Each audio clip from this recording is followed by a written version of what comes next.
بسم اللہ الرحمن الرحیم۔ دعائے یوم عرفہ۔ رسول اللہ صلی اللہ علیہ وآلہ وسلم نے فرمایا، سب سے بہتر دعا عرفہ والے دن کی دعا ہے، اور میں نے اب تک جو کچھ بطور ذکر کہا ہے، مجھ سے پہلے جو دوسرے نبیوں نے کہا ہے، ان میں سب سے بہتر یہ دعا ہے، لا الہ الا اللہ وحدہ لا شریک لہ لہ الملک ولہ الحمد وہو علی کل شیء قدیر۔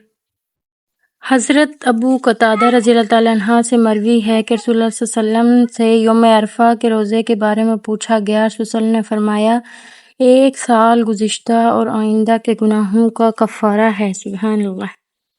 یوم عرفہ کے دو عظیم الشان فضائل۔ ایک، عرفے سے زیادہ کسی دن میں اللہ تعالیٰ اپنے بندوں کو جہنم سے آزاد نہیں کرتا، پھر ان کے ساتھ ملائکہ پر مباحثت یعنی فخر فرماتا ہے۔ دو، عرفے سے زیادہ کسی دن شیطان کو زیادہ صغیر و ذلیل، حقیر، غلیظ یعنی سخت ابھرا ہوا نہیں دیکھا گیا۔ اس کی وجہ یہ ہے کہ اس دن میں رحمت کا نزول اور اللہ عز و جل بندوں کے بڑے بڑے گناہ معاف فرماتا ہے اور شیطان دیکھتا ہے۔